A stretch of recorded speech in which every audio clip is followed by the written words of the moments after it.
an interventional cardiologist at Ohio State University. And today's lecture is going to be a little bit different. I'm going to kind of do a little bit didactic lecture in the beginning, more for the fellows in the room, and then kind of just show quickly 1-2 examples in the end. The clipping part is pretty straightforward, so I thought maybe we'd take this opportunity to just review a little bit about cardiogenic shock and MitraClip. So first of all, the etiologies of acute mitral regurgitation include chordae tendineae rupture, severe papillary muscle dysfunction, papillary muscle rupture, and infective endocarditis, which can cause chordae tendineae rupture, and as you know, perforation of the mitral leaflets causing acute MR.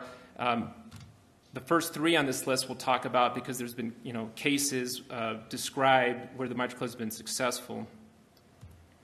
So just looking at the schematic of a normal left ventricular papillary muscle and its chordae, as you know, 2 papillary muscles. Each papillary muscle has 6 heads, and per head you can see that there is primary, secondary, and tertiary chords. When we talk about floppy mitral valve prolapse, i.e. myxomatous mitral valve disease, or organic MR, over 95% of organic MR is due to floppy mitral valve, which is a congenital disorder affecting about 2 to 3% of the population. It's a schematic for one of our publications showing the natural progression. That as a general rule, you don't have ruptured chordae tendineae until after the age of 50. And there's been several cases most of us have been involved in where patients are high surgical risk. MitraClip has been used with successful results. Looking at the anatomy of the papillary muscle, this is a posterior medial papillary muscle. You can see there's chordae that go both to the anterior and to the posterior mitral leaflet. When we look at papillary muscle arterial supply, there are small coronary arteries that are derived from the larger epicardial arteries that transverse the entire left ventricular wall and enter the papillary muscle for arterial supply. Now, it's important, the anterolateral papillary muscle supplied by the LAD and the left circumflex artery, so it's got dual arterial supply. The posterior medial muscle supplied from a single blood supply, the posterior descending artery, thus it's involved in rupture 6 to 12 times more frequent than anterolateral, again, due to the dual supply of the interlateral muscle. Now, talking about papillary muscle dysfunction, acute myocardial infarction may result in papillary muscle ischemia and dysfunction, resulting in restricted motion of the mitral leaflets and acute MR with or without pulmonary edema and or cardiogenic shock. Immediate revascularization can lead to restoration of papillary muscle function and resolution of your MR with hemodynamic stability. However, if severe MR persists, mitral valve surgery can be considered, however, often can be associated with high operative risk. Now, there have been limited number of cases using the MitraClip in this situation with favorable outcomes, and I'll show an example here in the end. Moving on to papillary muscle rupture. It's a rare complication about 2 to 7 days after acute MI, leading to acute MR, pulmonary edema, cardiogenic shock, and non-uncommon death. Echocardiogram will show a flail mitral leaflet with systolic posterior motion, and you can sometimes even see the papillary muscle attached to the cord swinging in and out of the left atrium. Accounts for about 0.5 to 5% of all deaths after MI, 80% mortality within the first week if this is left untreated. So you need prompt diagnosis. You have to get hemodynamic stabilization. You can consider an intra-aortic balloon pump.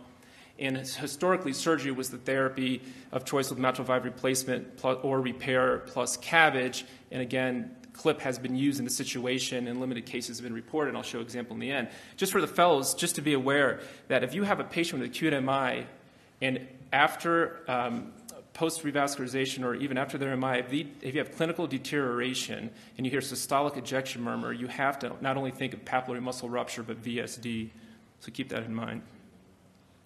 Papillary muscle rupture, about 90% are due to inferior acute infarct, about 50% are subendocardial, 50% are transmural, resulting in rupture of the posterior papillary muscle, again, because of the single supply versus the dual supply of the interlateral muscle. About 80% are associated with a partial tear of a papillary muscle rather than a complete tear. This was a nice schematic from Roberts back in 1972 in Circulation. If you look at the figure on the left, you can see this is a rupture of the entire trunk of the papillary muscle, resulting most likely in death. If you have a partial rupture of one of the heads, again, 6 heads per papillary muscle, and you have severe impaired LV dysfunction, again, high mortality associated with that. If you have moderate impaired LV function, there is survival with these cases, but you do have significant cardiac failure. Here is a gross specimen, white arrow pointing to the complete rupture of the papillary muscle. Just briefly, let's talk about hemodynamics of acute mitral regurgitation due to papillary muscle. Let's look at the figure on the left. You can see this is simultaneous left ventricular and left atrial pressure tracing with an external phonocardiogram placed at the left ventricular apex. You can see the large V wave in left atrial pressure. Now, as left atrial pressure increases during left ventricular systole, the systolic gradient diminishes. And if you look at the phonocardiogram, you can see that the systolic murmur also decreases. So this is an important point because this can differentiate between chronic MR, where you have whole systolic murmur, and these patients who have acute MR due to papillary muscle rupture. You can see by the phonocardiogram, you have systolic murmur in the beginning and mid, and then you don't hear murmur in the late systole. If you look at the figure to your right, this thing's a very sensitive computer. If you look at the figure to the right, this is simultaneous, again, left atrial, left ventricular pressure. This patient is in cardiogenic shock, which is not atypical. You can see an LV systolic pressure of 60, acute, loves that slide, acute diastolic heart failure with an LVDP of 20. Again, look at the large V wave and the left atrial pressure tracing, it almost reaching the left ventricular pressure tracing. All right, here we go. This is the one, for some reason, it's the MitraClip talk, so it wants to go to this slide. So management of acute MR using the MitraClip. For those who do not know, this is a 15 millimeter in height. It's a transvenous, it's a venous approach transcatheter. Enter the device and delivery goes to the right atrium, transeptal left atrium. You get your stereo equipment down to the mitral valve, and you coapt the anterior posterior leaflets, decreasing your MR. This is based on the surgical Alfieri stitch procedure.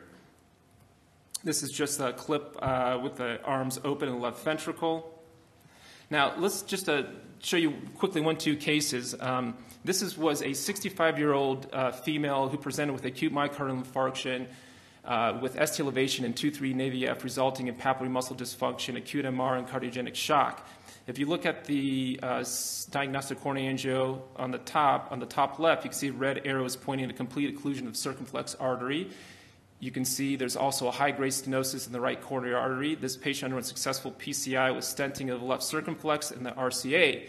Despite stenting and revascularization, the patient continued to require high inotropes, intra-aortic balloon pump, and was in cardiogenic shock. When you look at the transesophageal echocardiogram, due to papillary muscle dysfunction, if you look at the top left, you can see there's a restricted posterior leaflet with significant mitral regurgitation. This patient underwent MitraClip placement. You can see the degree of MR decreased, and this patient was successfully weaned off inotropes, balloon pump was removed, and was discharged, and on follow-up was doing well. Let's look at a case of a 60-year-old female with acute posterolateral myocardial infarction who actually had papillary muscle rupture, acute MR, and cardiogenic shock treated with the MitraClip. If you look at the pre-procedure coronary angio, you can see red arrows are pointing to complete occlusion of the circumflex artery. And if you look at the T image below, you can see the papillary muscle here swinging in and out of the left atrium with torrential mitral regurgitation. This patient underwent MitraClip placement, underwent PCI, and despite that, continued to have cardiogenic shock with intra-aortic balloon pump requirement, thus underwent successful MitraClip placement, as you can see by the white arrow on the bottom right image, with just mild MR. This patient did well and was discharged without further complications. One thing I will tell you, talking to our cardiac anesthesia who were involved in these cases, a lot of these patients afterwards, even though they're not doing well during the case, after you clip them and you do relieve the MR, they've actually found benefit in putting these patients on actually dobutamine to decrease their afterload and provide some inotropic support, at least for the short term. From a patient of ours, just to show left atrial pressures, if you look at a clip pre and post, you can see the V wave about 30 with significant mitral regurgitation. Post-clip, V wave goes down about 10. With here, you can see this patient had mild MR. This has been published in the literature. It's on average about a 10 decrease in the V wave of millimeters of mercury, about 5 in the mean wedge pressure, about 5 millimeters of mercury decrease in the mean pulmonary artery pressure. It's important to note that systolic blood pressure in this patient was the same before and after, because as you know, mitral regurgitation is very dynamic and also dependent on blood pressure, which we often see in the cases varying depending on the systolic blood pressure.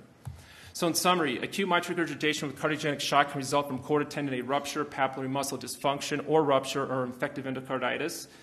MitraClip in limited cases have been shown to be effective in reducing the severity of acute MR in patients at high risk for mitral valve surgery.